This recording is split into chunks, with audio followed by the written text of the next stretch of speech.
Well, Nopi, actually, President Duterte had an event open for coverage earlier today, a turnover ceremony of 3,000 pistols for members of the AFP. However, in his speech, he didn't say anything, not a single word about his move to ask lawmakers for a 5-month extension of martial law in Mindanao. What we have still for now is the confirmation of his spokesman, Ernesto Abella, who read the letter the President sent to the House Speaker and the Senate President.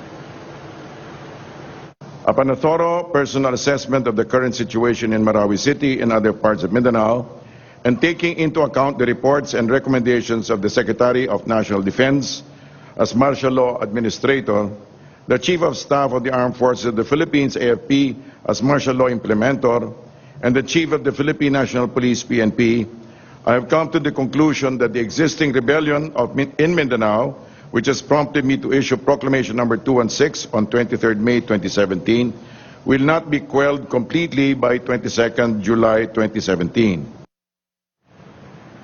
Now, why 5 months? Abella says this is primarily to ensure public safety and address the looming threat of terrorism in Mindanao. AFP Chief General Eduardo Año was actually in Malacanang earlier. Now, he refused to say if the AFP's recommendation specifically asked for a 5-month extension. He says, first, the recommendation is for the President's eyes only, and second, he says the AFP's input on the issue is just one of the many factors considered by the President in making his decision. Año did say that 5 months is enough for them to get, or is enough for them to finish the job, but he did say that even if the 5-month extension is granted, martial law in Mindanao could end sooner. Even the President would agree na once everything is normalized, we will even recommend for the early termination of martial law.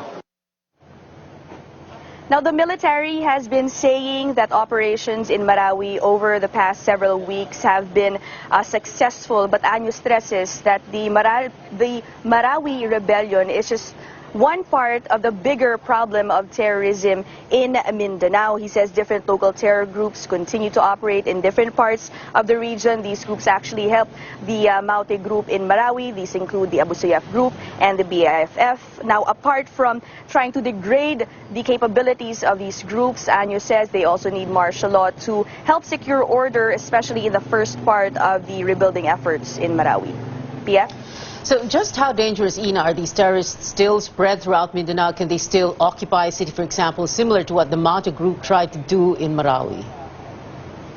Well, General Año says, Pia, that about 800 Maute or ISIS-inspired terrorists are still in different parts of Mindanao. About 20 of them, he says, are foreign terrorists. And he says these terrorists are still, they still have ongoing recruitment operations. And what they offer their prospect members are actually quite inviting. Año says they offer 15,000 pesos for a member to join and another 20,000 pesos a month for these members. And these funds, he says, are sourced from illegal activities like looting, again, a reason why they need to end these operations.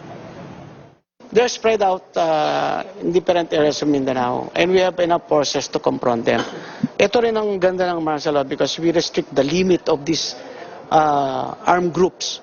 Kung walang martial law, madali lang nakapag-reinforce sa mga ito eh. With martial law, nakapag-impose tayo ng mga curfews at saka mga checkpoints sa selected areas. Now, Año was asked if he thinks these groups could occupy a city similar to what the Maute group tried to do in Marawi City. And he says he really can't say for sure right now. He says it would depend on how these groups are able to consolidate their forces. And with martial law, he says, would give government forces a better chance of preventing this from happening. Yeah. Ina, the long reporting from Malacanang.